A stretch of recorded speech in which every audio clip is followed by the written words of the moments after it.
يا أيها الذين آمنوا اتقوا الله وقولوا قولا سديدا يصلح لكم أعمالكم ويغفر لكم ذنوبكم ومن يطع الله ورسوله فقد فاز فوزا عظيما. أما بعد فإن خير الحديث كتاب الله وخير الهدي هدي محمد صلى الله عليه وسلم وشر الأمور محدثاتها كل محدثة بدعة وكل بدعة ضلالة وكل ضلالة في النار. Dashur vëllezër, sonte do të shpjegoj hadithin që transmeton Abdullah ibn Abbas radhiyallahu anhu, i cili tregon: كنت خلف النبي صلى الله عليه وسلم يوما فقال يا غلام إني أعلمك كلمة. Një ditë thot, isha hipur në kafsh pas Muhamedit sallallahu alaihi wasallam dhe Muhamedi sallallahu alaihi wasallam më thot: o djalë, unë do të mësoj disa fjalë, do të jap disa porosi. Ihfazillaha yahfaz, ruaj Allahun, që Allahu të ruaj.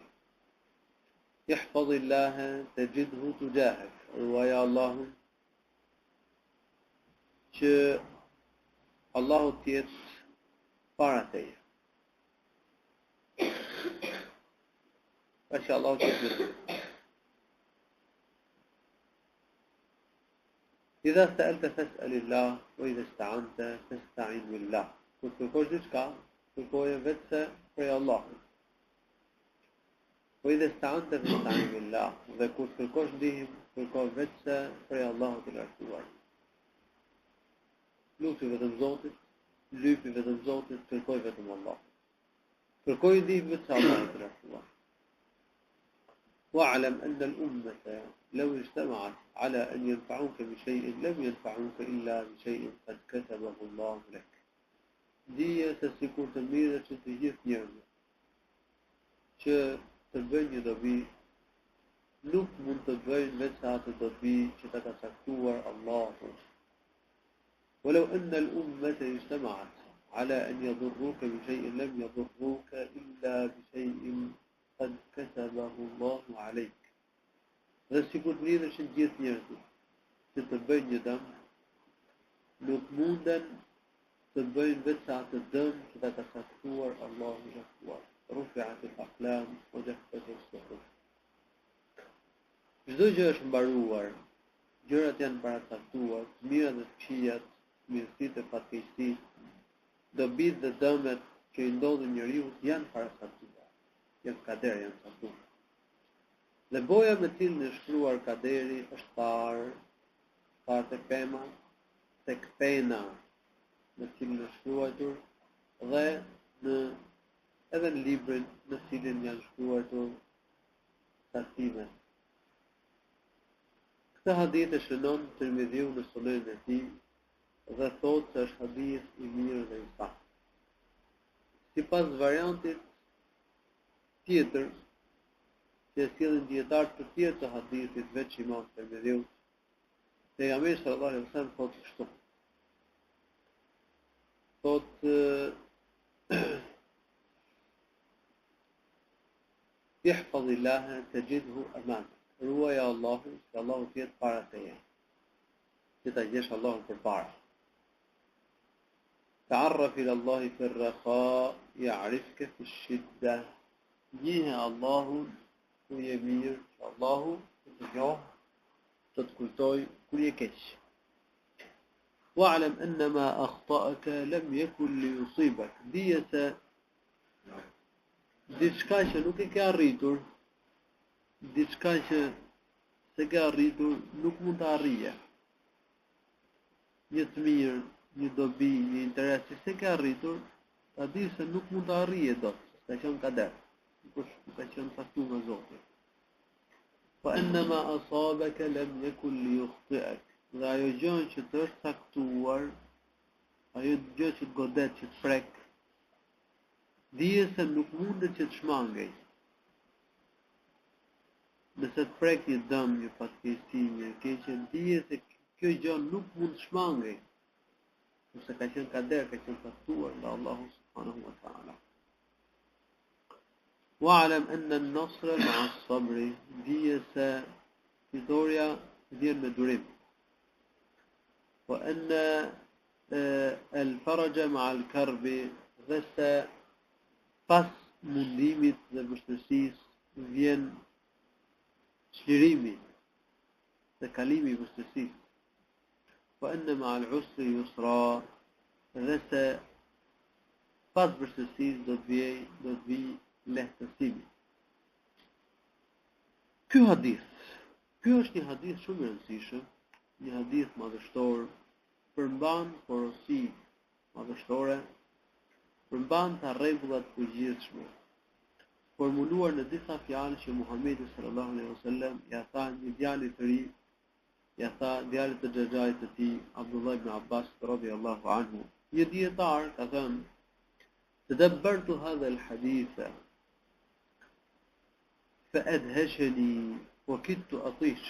Thot, jam menduar thellë mbi këtë hadith. Më ka hutuar, thot, më ka mrekulluar. Aq kuptim të rëndësishëm dhe gjerë ka ky hadith.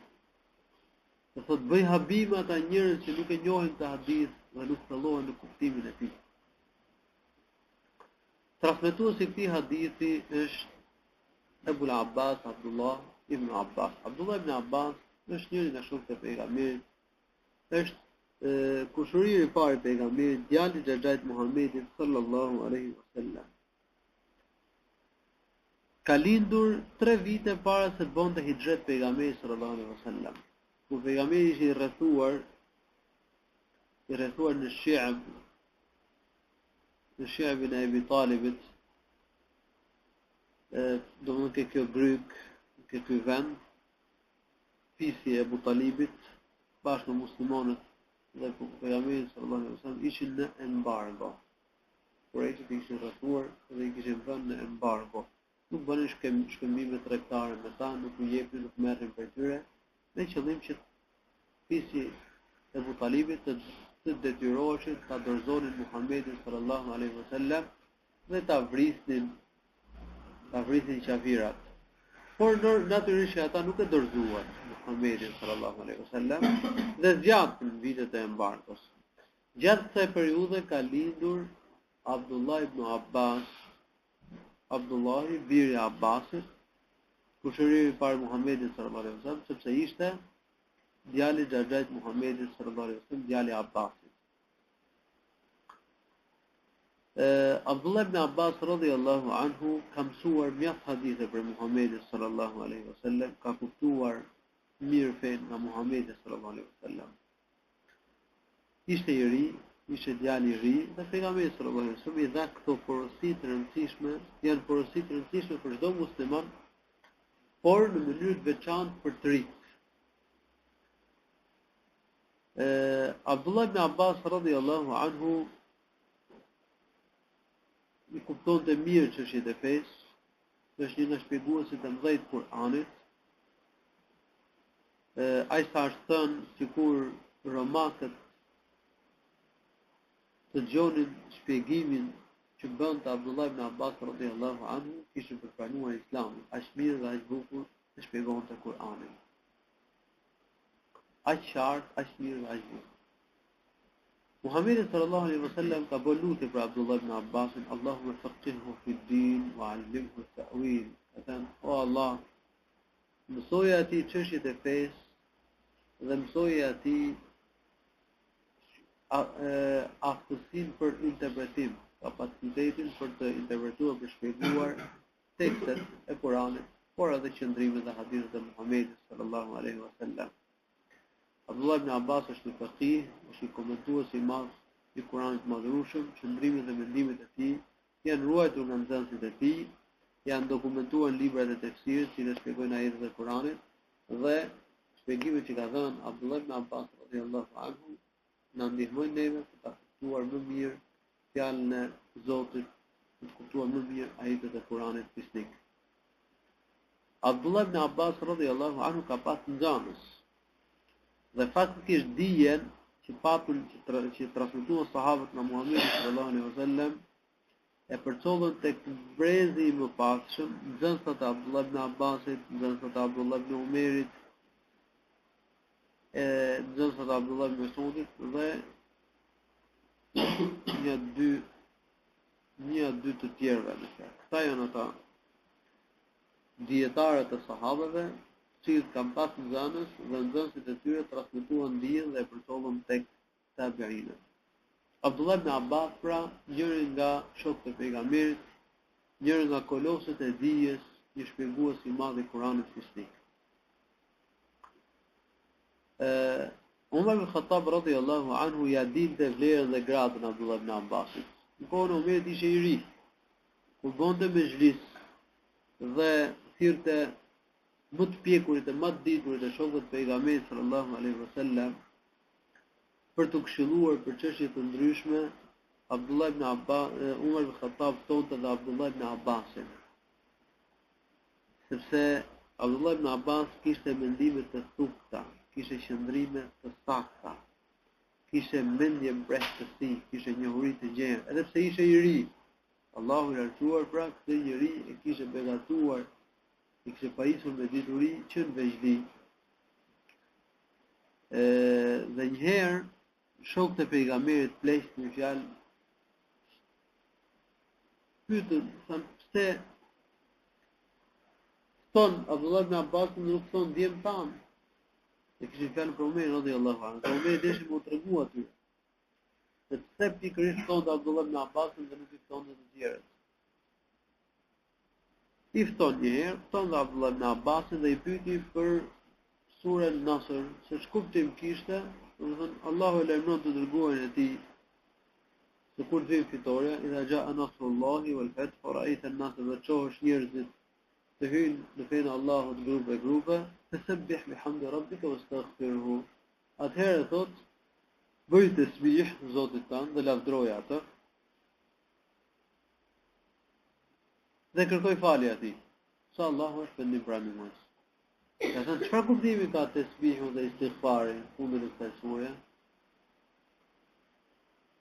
Filluan me shpjegu ata shokët e pejgamberit që kishte thirrë Umar ibn Khattab radhiyallahu anhu, dhe thanë Allahu I lartësuar e lajmëron të dërguarin e tij për fitoret që do bëheshin apo për grupet që po vidin, po pranojnë Islamin njëri pas tjetrit. Dhe urdhëron pejgamberin që falenderoj Zotin për këtë gjë, të kërkoj falje Zotit. Pastaj Umeri drejtohet Abdullah ibn Abbasit, thotë çfarë kuptimi ka thotë mbyllja e surës me urdhrin që jepet pejgamberit që të bëjë tasbih Zotit, adhuroj Allahun, të kërkoj falje. Thotë ky ajet, thotë kjo pjesë, thotë paralajmëron vdekjen e Muhamedit sallallahu alaihi wasallam. Dhe kjo sure paralajmëron vdekjen e Muhamedit sallallahu alaihi wasallam. Pra, kur të vijë ndihma e Zotit, qirohet Mekka, dhe të hyjnë njerëzit grupe në fenë e Allahut, atëherë dije o Muhammed, se ty do është afruar afati I vdekjes. Prandaj, bëj tasbih Allahut, kërkoj falje Allahut të lartësuar. Dhe dije që punët mbyllen me istighfar. Punë namazit ne bëjmë istighfar, mas japim selam bëjmë istighfar. Dhe pejgamberi urdhërua që nga fundi I jetës së tij të bënte istighfar, dhe pejgamberi sallallahu alaihi wasallam këtë ajet e ka zbatuar në ruku dhe në sejdë. Subhanakallahumma rabbana wa bihamdik, Allahumma ighfirli. Thoshte këtë lutje në ruku dhe në sejdë sallallahu alaihi wasallam. Çfarë I tha Umeri Abdullah ibn Abbasit? I tha edhe unë tha këtë mendim kam si puna jote. Zonë Abdullah ibn Abbas kisha arriti të kapë diçka që se kishin kapë shokët e pejgamberit që kishin këshilluar pejgamberin sallallahu alaihi wasallam për një kohë të gjatë. E kanë pyetur Abdullah ibn Abbas, më thanë, bima adrakta al-ilma? Qala bi qalbin aqul wa lisanin sa'ul. Ka thënë pyesja për ato gjëra që nuk I dija dhe për si atesha, mendohesha thellë. Pra pyesja për gjëra që nuk I dija, pyesja shokët e pejgamberit, shokët e tij, njerëz të ditur, Dhe gjithashtu thot mendohesha mbi fillohesha të kuptuar ajetet, hadithet, të kuptuar meselet dhe çështjet e fesë. Abdullah ibn Abbas radhiyallahu anhu ka vdekur në Taif. Taifi është një qytet afër Mekës, duhet ta keni dëgjuar këtë qytet, sidomos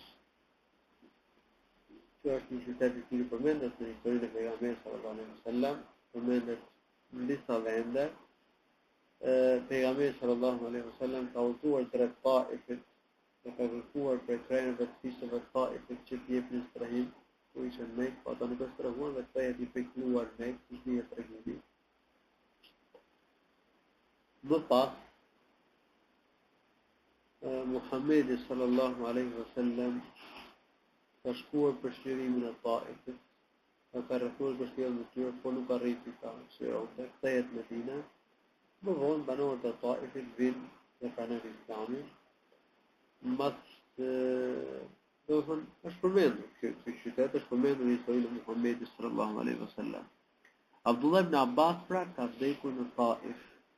Dhe aty është varrosur, ka vdekur në vitin 71 të Hijretit. Ky hadith, një ditë Abdullah ibn Abbas ishte hipur në kafsh pas Muhamedit sallallahu alaihi wasallam. Dhe pejgamberi sallallahu alaihi wasallam i dha disa porsi. Por kish shumë të kish. I tha ihfazillah yahfaz. Porsi e parë, ruaj Allahun që Allahu të ruaj ty. Ruaj Allahun, çdo po fjalë ruaj Allahun. Domethënë ruaj e fenë e Zotit. Ruaj urdhrat duke i zbatuar. Ruaj nga haramet, dorë nga gjunahet. Ruaj kufit e caktuar nga Allahu.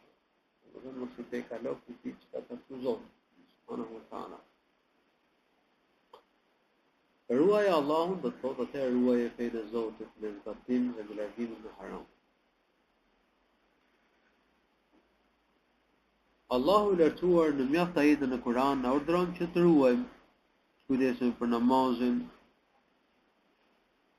na urdhëron të kujdesemi për betimet, të ruajmë organin gjinor nga harami.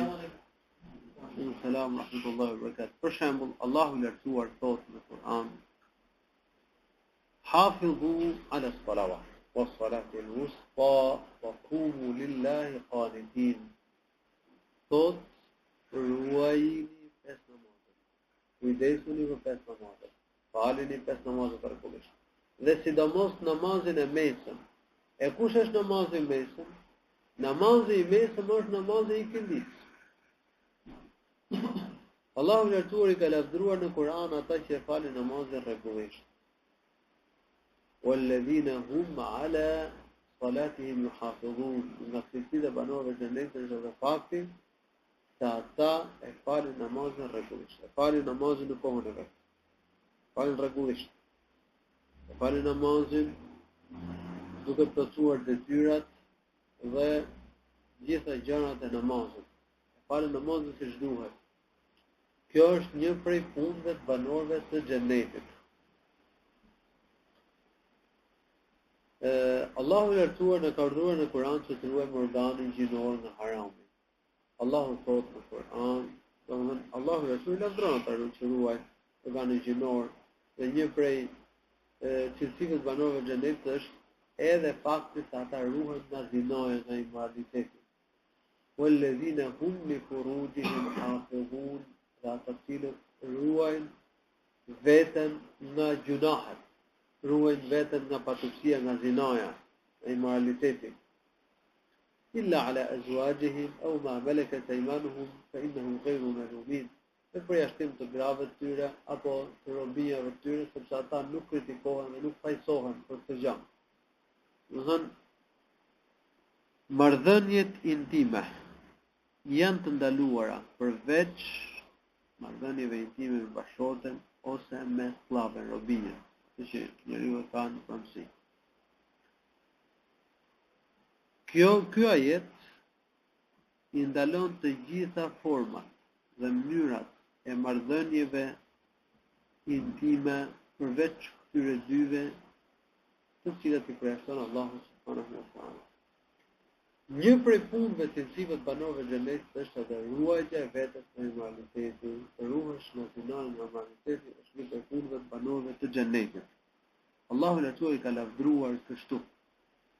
Dhe të ruash fenë e Zotit, ndër të tjera do të thotë që të ruash veten nga immoraliteti, nga punët e turpshme. Në kohën tonë janë përhapur shumë punët e këqija dhe punët e turpshme.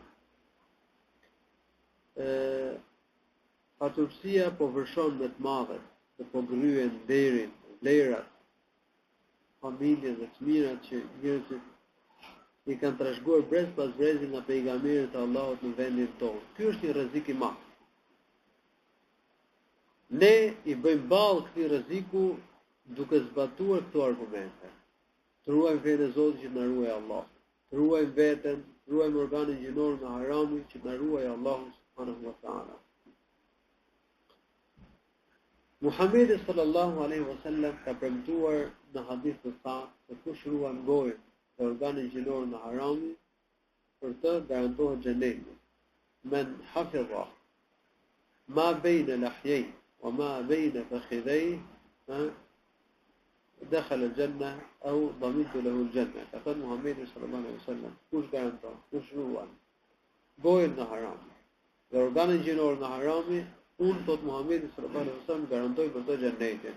Kush ruan të dyja, fiton xhenetin sipas hadithit Muhamedit sallallahu alaihi wasallam. Allahu gjithashtu na ka urdhëruar në Kur'an të ruajmë betimet. Nëse njeriu bën be, njëre parës duhet më bo bej rrejshëm. Një për gjunave të më dha është beja e rrejmë. E dyta, nëse njeriu bën be, të kryer një detyrë apo një punë të mirë, le ta bëj ata, për të mos e thyej betimin. Nëse njeriu është betuar për të kryer një gjuna, mos e bëj gjunahin. Po ta thyej betimin dhe të bëj shlyerje e betimit. Shlyerja e betimit dihet për shesh 10 varfër ose të japësh veshje 10 varfërve. Nëse nuk ke mundësi, atëherë do ta agjërosh 3 ditë rresht. Çu ka përmendur Allahu në Kur'an në ajetin që flet për shlyerjen e betimit. Nëse betohesh për një punë lejushme, atëherë shih çfarë është më e mirë. Më e mira është që jam i betuar që mos më bëj një punë lejushme. Dhe pastaj shikon që më e mira më e bën ato. Thyje betimin dhe bën shlyerje e betimit. Se kështu ka këshilluar Muhamedi sallallahu alaihi wasallam. Ky është kuptimi i ajetit të Kuranit: "Wahfadhu aymanakum", ruani betimet tuaja, ose beto rrejshëm. Nëse betimi është për një punë të mirë apo për një ibadet, mos e thyej betimin. Nëse thyej betimin, atëherë duhet me bësh shlyerje betimi, siç e sqaruam. Atëherë Muhamedi sallallahu alaihi wasallam e porositi Abdullah ibn Abbasin dhe i tha: "Ruaje Allahun." Si ta kuptojmë këtë shprehje? Domethënë ruaje fetë e Zotit. Po cili është shpërbimi? Ka thënë: "Ihfazillah yahfaz." Ruaje Allahun që Allahu të ruaj ty. Shpërbimi vjen sipas llojit të punës që bën njeriu. Kush e ruan fenë e Zotit, Allahu ka për ta ruajtur. Ne shpesh e bëjmë lutje Zotit ruaj. Allahu të ruaj nga të këqijat. Mirë, po në mënyrë që Allahu të ruaj nga të këqijat, duhet që ti ta ruash Zotin. Me shkuptim të ruash Zotin, të ruash fenë e Allahut të lartësuar. Shpërblimi vjen sipas llojit të punës që ka bërë njeriu. Kush ka ruajtur fenë e Zotit, dhe Allahu ka për ta ruajtur. Kush e ka braktisur fenë e Allahut, Allahu lartësuar nuk ka për ta ruajtur. Por çfarë të ruan Allahu nëse ruan fenë e tij? Së pari, Allahu subhanahu wa taala të ruan fenë. Ruan fenë nga rrëshqitja, nga dyshimet, nga dilemat. Se ka njerëz që muhin dyshimet dhe e lën fenë. Ka njerëz që përqafojnë ide bidate, rrugë të këqija, rrugë të humbura. Allahu na ruaj dhe përfundojnë humbje. Se janë 73 grupe të humbura, siç ka në 72 grupe të humbura, Ymeti ka thënë pejgamberi do përçahet në 73 grupe. Vetëm një grup është shpëtuar që të shkojnë në xhenet. Dhe 72 grupet e tjera janë të humbura. Nëse Zoti nuk e ruan njeriu, mund përfundoj në një grup të humbur. Mund kapi idetë e havarijve, idetë e murxhieve, idetë e ehlul kelamit, e kështu me radhë del në rruga e drejtë. Allahu atëherë të ruan nga dyshimet, të ruan nga bidatët. E dyta të ruan nga dëshirat e liga, të ruan fen nga dëshirat e liga, dëshirat e këqija, nga epshet. Se këto janë dy smundjet e shpirtit, zemrës. Janë dyshimet, janë edhe dëshirat e këqija. Dyshimet janë bidatët, idet e këqija. Kurse epshet, dëshirat, edhe këto janë smundje. Dëshira për imoralitet, dëshira për grumbulluar pasurinë në mënyrë falishme e kështu me radhë. Këto dëshira të këqija njeriu duhet i frenojë, duhet i përmbajë. Po kush të ruan nga dëshirat e këqija, kush të ndihmon që të frenosh veten nga të këqijat, Allahu i lartësuar. Jusufi alayhi salatu wassalam e ruante Zotin, domethënë e ruante fenë e Allahut.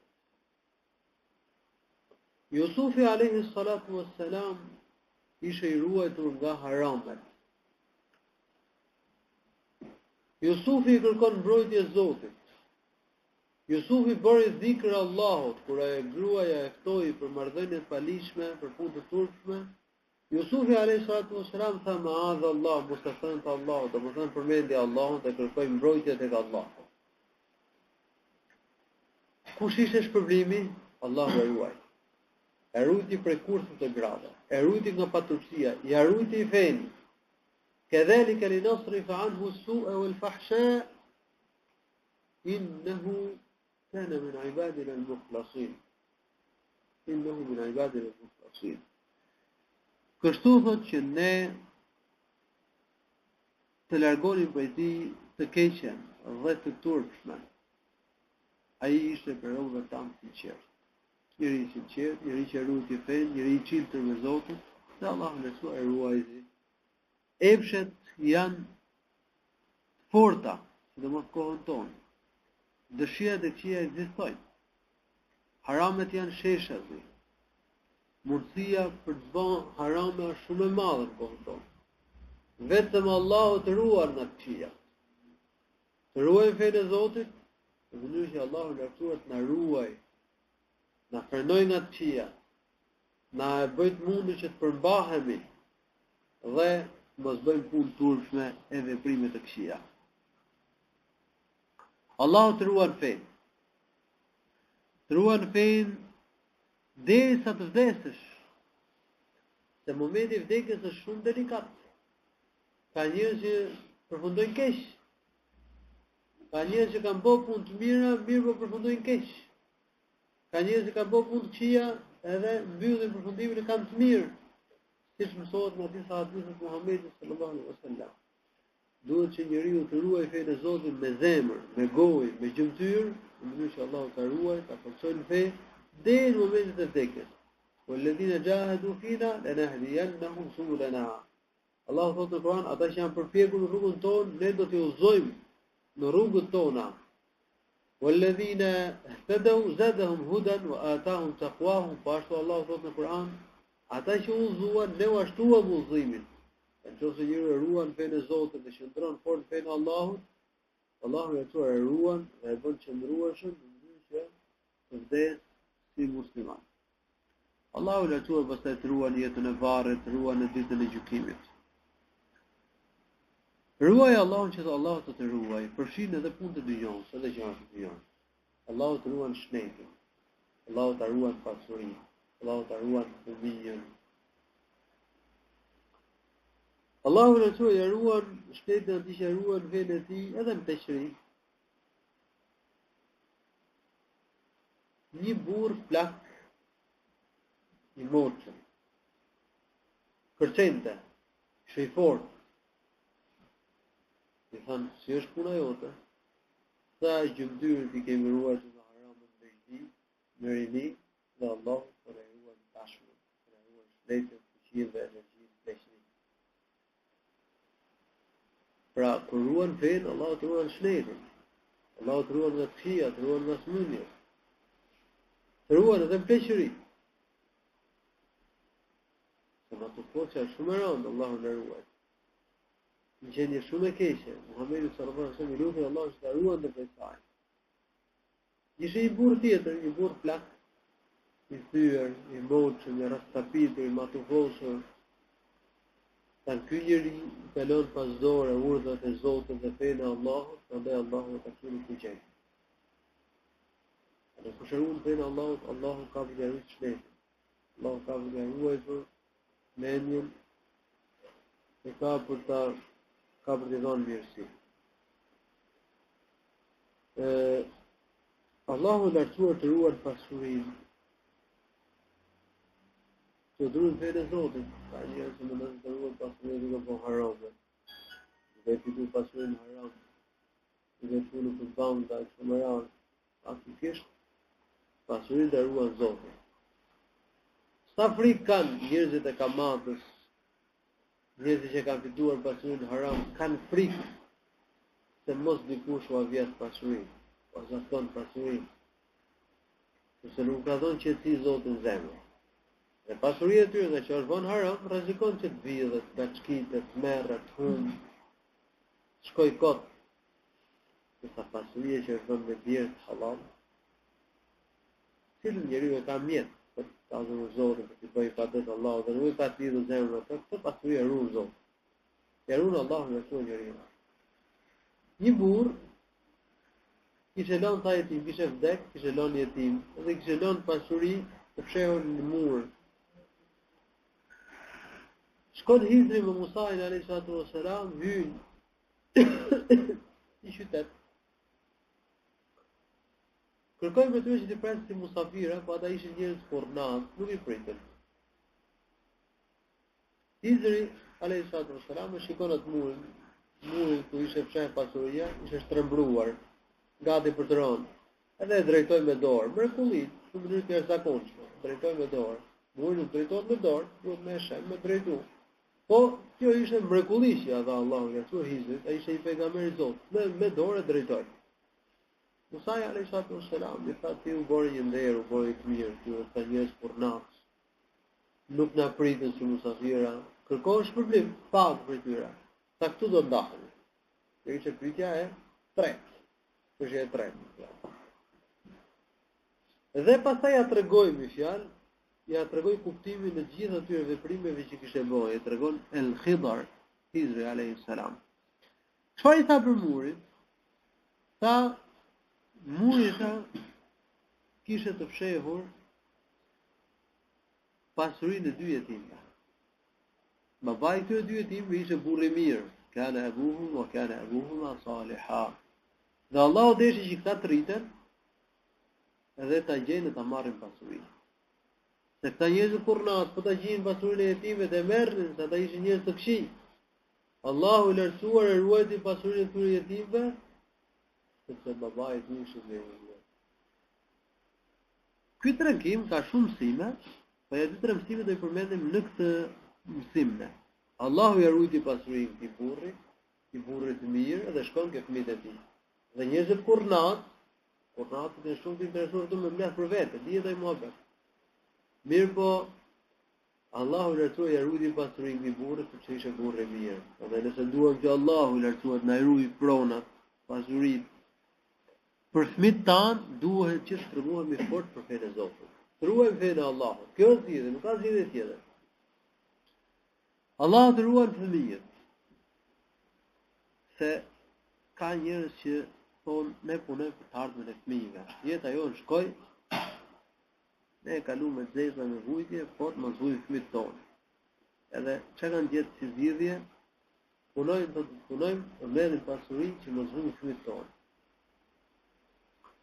Në fakt, një njeri që do të mirë për fëmijët e tij ruan fenë e Zotit, bën ibadet Allahut. Kjo është mënyra për të fëmijët. Nëse ruar fenë Allahut, Allahu t'i ruan fëmijët. Edhe çfarë thuhet në këtë tregim, o kana abuhuma saliha, babai I tyre ishte njeri I mirë. Prandaj Allahu mëson ja ruajti fëmijët, e ruajti dhe pasurinë për fëmijët. Ka thënë Ibn Kathir, Allahu më shiroj, se ky tregon që kur njeriu është I mirë dhe I bën ibadet Allahut të lartësuar, Allahu për shkak të ibadetit që ky njeri bën, ruan fëmijët e tij, ruan pasardhët. Ka dhënë disa nga të parë të këtij ummeti, kur njeriu është i mirë, Allahu ja ruan fëmijët dhe fëmijët e fëmijëve të tij.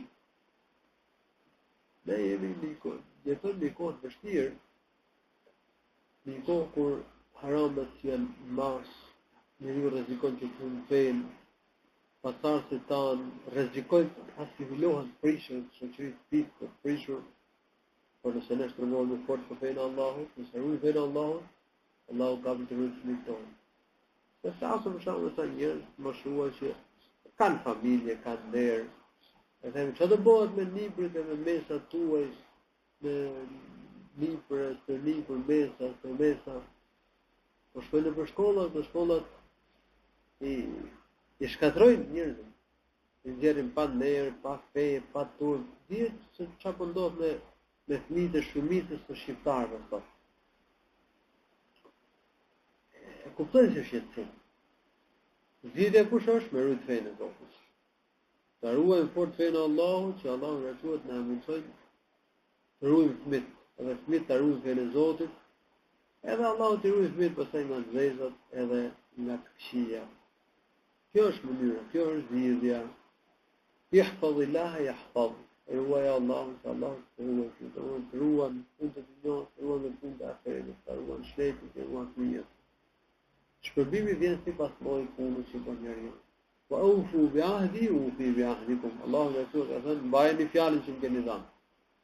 Kryeni detyrat, zbatoni detyrat, ruani nga haramet, që dhe unë t'u mbaj fjalën, se ju bëni mirë, unë do t'ju jap shpërbim, unë do t'ju jap mirë. Po ashtu Allahu thot, tazkuruni azkurkum. Më kujtoni mua që t'u kujtoj. Domethënë më përmendni mua, më kujtoni mua me ibadete, me punë të mira, me dhikr, që dhe unë t'u kujtoj. Allahu na kujton ke me lajket. Allahu urdhëron me lajket që të na ruajnë neve. Lehu mu'aqibatun min bayni yadayhi wa min khalfihi yahfazunahu min amrillah. Njeriu ka roje para dhe mbrapa të cilët e ruajnë. Vetëm kur vjen urdhri i Zotit, atëherë e lan. Kur vjen urdhri i Zotit, ndodh diçka, atëherë do të ndodhë rrobat. Pa me lajket e ruajnë njeriu para dhe mbrapa, sepse janë urdhëruar nga Allahu subhanahu wa ta'ala. Përmendet se vine, një shërbëtor i Muhamedit sallallahu alaihi wasallam ka dalë në udhtim. Humbi rrugën dhe vjen Luani, i tregon rrugën, edhe pastaj ikën. Dhe kafshët vijnë në shërbim, kafshët e egra vijnë në shërbim të njerëzve të mirë. Nëse ata janë të mirë, edhe ecin drejt në fenë e Allahut subhanahu wa ta'ala. Ihfazillaha tajidhu tujahak. Ruaj Allahun, që Allahu të jetë me ty. Zoti qoftë me ty. Allah. Përdoret kjo shprehje. Zoti përpara thon, edhe këtu në vendin tonë. Po si mund të jetë Allahu përpara robit? Si mund të jetë Zoti me robin? Duhet që robi të ruajë fenë e Zotit. Në mënyrë që dhe Allahu më të jetë me ta, që Allahu i lëshuar ta ndihmojë dhe të japë sukses. Qenit e Zotit me robin do të thotë ta ndihmojë dhe të japë sukses. Allahu subhanahu wa ta'ala është me njerëzit e devotshëm. Inna Allaha ma'al ladhina taqaw. Allahu është me njerëzit e devotshëm, wal ladhina hum muhsinun. Dhe me ata që janë mirë punues. Atëherë të jemi devotshëm, kemi frikë Zotit, bëjmë punë të mira që Allahu të jetë me ne. Ta ruajmë fenë e Zotit që Allahu të jetë me ne. Allahu na ka treguar në Kur'an se si ka qenë me pejgamberët e tij. Për shembull, Allahu në thuar i ka thënë Musa dhe Harunit, inneni ma'akuma asma'u wa ara. Unë jam me ju të dy. Dëgjoj dhe shikoj. Shkoni ke Firauni se unë jam me ju. Se unë do të ndihmoj, unë dëgjoj dhe shikoj gjithçka. Po ashtu Allahu subhanahu wa ta'ala ثاني اثنين إذ هما في الغار إذ يقول لصاحبه لا تحزن إن الله معنا. Kur ata dy ishin në shpellë. Kur pejgamberi thotë shokut e tij, pejgamberi thoshte Ubejt, mos u fikro. Allahu është me ne. Don Allahu na ruan, Allahu na ndihmon dhe ne nuk mund ta kapin armiq qafirët. Qafirët ishin vunë gjurmë Muhamedit sallallahu alaihi wasallam për Bazan. Ishin vunë dhe shpërblim mas atë që e zinte.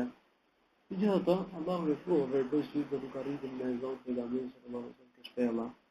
Pejgamberi sallallahu alaihi wasallam çai tha shokut tij siç ka përmendur Allahu në Kur'an, inna Allaha ma'ana, Allahu është me ne. Ebu Bekri radhiyallahu anhu i thot Muhamedit sallallahu alaihi wasallam siç tregon hadith i vërtetë. Tha i dërguar i Zotit, sikur ndonjëri prej tyre shikonte në këmbët e veta kishte për na pa. Dhe deri sa të thonë, "Da mos e fikon, se Allahu është me ne."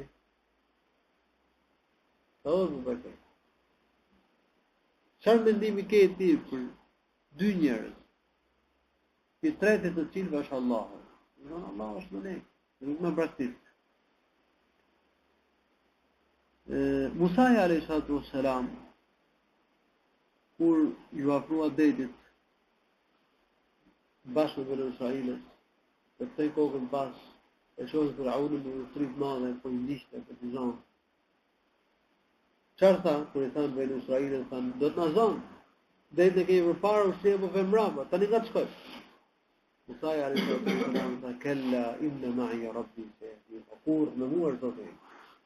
Sa herë që gëzitari tjetë në vështërsi, ka për të ndihmu Zotin.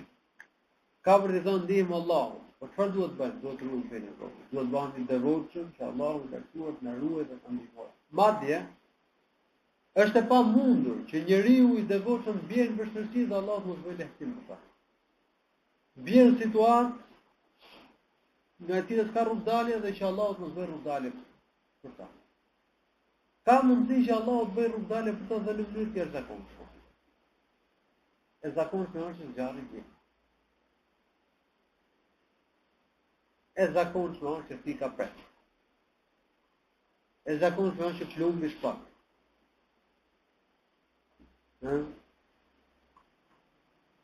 Por Allahu i lartësuar për njerëzit e devotshëm jep ndihmë dhe i shpëton nga vështirësitë dhe në mënyrë të jashtëzakonshme. Për ndihmën e Allahut të hak. Dhe yettaqillahi ya'lamu ma yasha.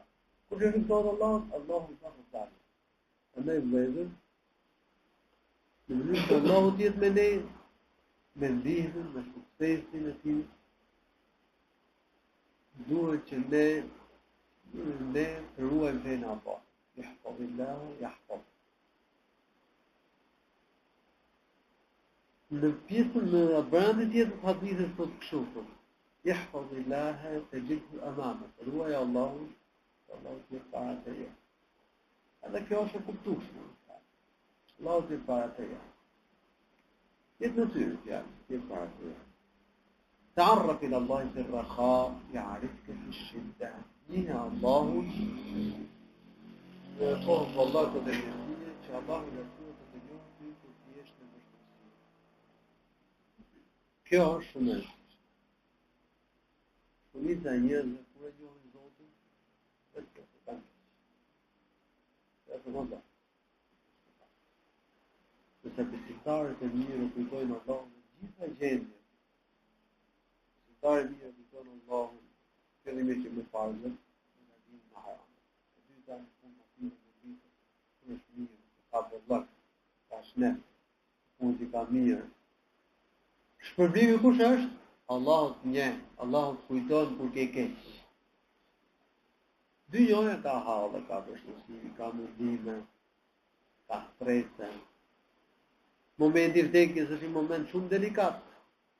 Agonitë e vdekjes janë shumë të rënda. A duam që Allahu të na kujtojë kur të kemi keq, kur bie vështirësi? A duam që Allahu të na kujtojë momentin e vdekjes? Apo duhet të ne ta kujtojmë Zotin? Tani që jemi në një. Njëhi Allahun. Ka njohje të përgjithshme, ka dhe njohje të veçantë. Njohja e përgjithshme, domethënë, njohësh emrat e Zotit, njohësh cilësitë e Zotit. Ta njohësh që ka Zot. Njohje e veçantë. Ta njohësh Allahun dhe ti nështrohesh, ti përulesh atij subhanahu wa ta'ala, ti kushtohesh Allahu subhanahu wa ta'ala, shpërbimi i tij që njehet Allahun është se Allahu e kujton, Allahu e ndihmon kur ka keq, kur është në vështirësi. Mund përmendim të rastin e Yunusit alayhis salam. Ishte njëri që kujtonte Zotin kur që mirë. Dhe kur ran barku në peshkut, mes të errësirave, errësirës së bashku barku të peshkut, errësirës së detit, të mbetit dhe errësirës së natës, e kujtoi Allah. Ajo lut Zotit, la ilaha illa anta subhanaka inni kuntu minaz zalimin. Ta duhet të jetë më të drejtë përveç teje. Unë kam bërë zullum vetes, kam fajtor. Pranoj fare. Allahu Resul e kujtoi dhe e shpëtoi nga fundi i detit dhe e nxori mbregun e detit. Njëri tjetër që kur kishte qenë mirë se kishte kujtuar Allah. Dije për të ndetit të ndetit. E kujtoi Allahu. Në momentin e vështirë kur ishte në politë tek. Por Allahu nuk e kujtoi, domethënë Allahu nuk e njeh. Kush është ky? Ky është Firauni. Allahu Resul nuk e shpëtoi. Nuk e shpëtoi nga vdekja, nuk e shpëtoi nga dënimi. Se ka qenë njëri i keq. Zotë ka thënë, al-ana wa qad asayta qablu wa kunta min al-mufsidin. Tani shpreh besimin, tani bën tobe, tani pranon Islamin, ndërkohë që më përpara ke kundërshtuar dhe ke qenë prej shkatrimtarëve në tokë. Nësa për Yunusin çfarë tha? Allahu falaula annahu kana min al-musabbihin la labitha fi batnihi ila yawmi yub'athun. Kur ai mos ishte për atyre që i bënin tasbih Allahu, të dhikë Zotit, kishte të qëndruar barku në peshkut deri në ditën e ringjalljes. Ai bëri tasbih, bëri tasbih. Allahu subhanahu wa ta'ala dhe i bëri dhikë Zotit subhanahu wa ta'ala. Atëherë ta njohim Allahun për ta bëjmë të rregull. Po themi njerëzve, kur ke keq, ç'a do bësh? Ku do të drejtohesh? Që tani kujtoje Allah. Drejtoju Allah subhanahu wa ta'ala.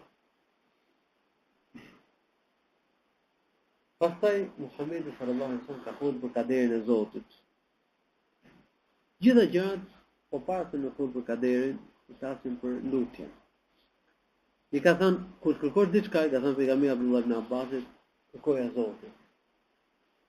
Ne duhet kërkojmë vetëm se për Allah, mos kërkojmë për tjetër kur veç Allahut të lartësuar.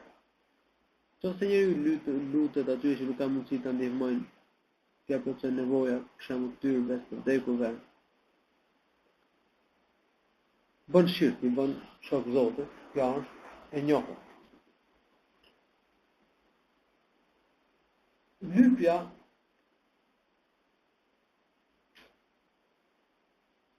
kur lyp në dynjë, lyp të njerëzve që kanë shumë. Edhe kjo është gjë ndaluar. Përveç nëse njeriu është nevojtar. Ka nevojë të lyp njeriu është haram. Në të gjykimit, ai që lyp kapitalin pa mishë të tyre. Allahu subhanahu wa ta'ala që dhe vetë do vishën të gjithua, alhamdulillah rabbil alamin.